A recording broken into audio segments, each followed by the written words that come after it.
పల్నాడు జిల్లా వినుకొండలో తెల్లవారుజామున భూ ప్రకంపనలు స్థానికులను భయాందోళనకు గురిచేశాయి. సుమారు 5 సెకండ్ల పాటు భూమి కంపించడంతో వినుకొండ పట్టణంతో పాటు నడిగడ్డ పరిసర ప్రాంతాల ప్రజలు ఉలిక్కిపడ్డారు. భూగర్భం నుంచి భారీ శబ్దాలు రావడంతో ఇళ్లలోని సామాగ్రి కింద పడటం, కిటికీలు ఊగటంతో జనం ప్రాణ భయంతో వీధుల్లోకి పరుగులు తీశారు. తెల్లవారుజామునే ఈ ఘటన జరగడంతో ఏం జరుగుతుందో అర్థం కాక ప్రజలు తీవ్ర ఆందోళన వ్యక్తం చేస్తున్నారు.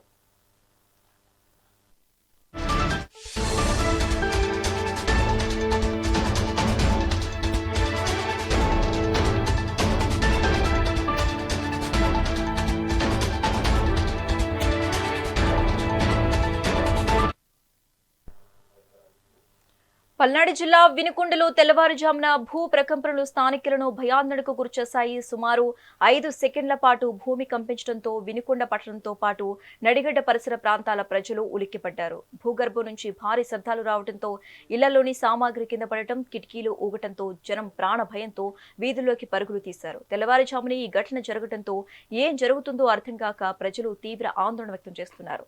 ఇక ఇదే అంశానికి సంబంధించి మరింత సమాచారం మా ప్రతినిధి స్వామి ఫోన్ ద్వారా అందిస్తారు. స్వామి, శశిరేఖ, ఏదైతే పల్నాడు జిల్లా వినుకొండలో గత అర్ధరాత్రి 2 గంటల 30 నిమిషాలకు అయితే భూమి ఒకసారిగా కంపించడం అయితే జరిగింది. ఈ భూమి కంపించడంతో ప్రజలు ఒకసారిగా ఉలిక్కిపడ్డారని కూడా చెప్పుకోవచ్చు. అయితే ఏదైతే గార్డెన్ ఎదురులో ఉన్న ప్రజలు కూడా ఏదైతే భారీ శబ్దాలు రావడంతో ఇళ్లలో నుంచి కూడా ప్రజలు ఒకసారిగా రోడ్డు మీదకి వచ్చారని కూడా చెప్పుకోవచ్చు. అయితే ఇళ్లలో ఉన్న సామాన్లు సైతం కూడా కింద పడ్డాయని కూడా చెప్పుకోవచ్చు.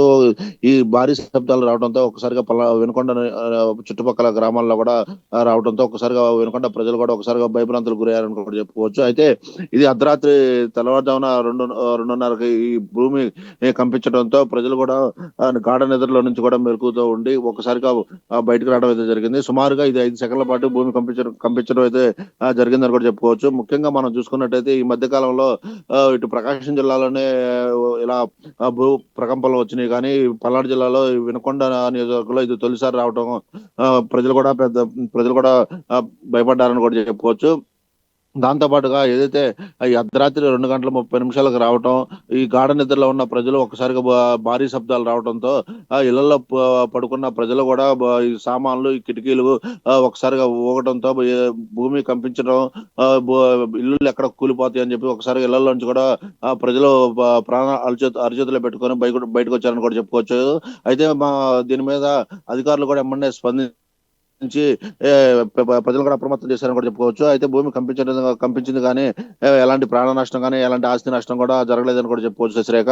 అయితే వినుకొండ నియోజకవర్గంలో తక్షణమే రెవెన్యూ శాఖ ఎంఆర్ఓ కూడా స్పందించి రాత్రి ఒక 5 సెకండ్ల పాటు భూమి కంపించింది కానీ ఎలాంటి ఆస్తి నష్టం కానీ ఎలాంటి ప్రాణ నష్టం కానీ జరగలేదని చెప్పేసి ఎంఆర్ఓ కూడా స్పందించడం అయితే జరిగింది. అయితే ఇలా వినుకొండ చుట్టుపక్కల ప్రాంతాల్లో కూడా ఇలా భూమి కంపించడం జరిగిందని కూడా చెప్పుకోవచ్చు. ఏదైతే కొన్ని గ్రామాల్లో కూడా ఇలా భూమి కంపించి ఇళ్లలో ఉన్న సామాన్లు, టీవీలు కూడా కింద పడ్డాయని కూడా చెప్పుకోవచ్చు. దాంతో పాటుగా ఏదైతే అపార్ట్మెంట్ లో ఉన్న ప్రజలు కూడా ఒక్కసారిగా ఉలిక్కిపడి రాత్రి ఒక భారీ శబ్దాలు రావడం, భూమి కంపించడంతో అపార్ట్మెంట్ లో ఉన్న ప్రజలు ఒకసారిగా ఉలిక్కిపడి అపార్ట్మెంట్ లో నుంచి బయటకు రావడం కూడా జరిగిందని కూడా చెప్పుకోవచ్చు శ్రేఖ. అప్డేట్స్ స్వామి.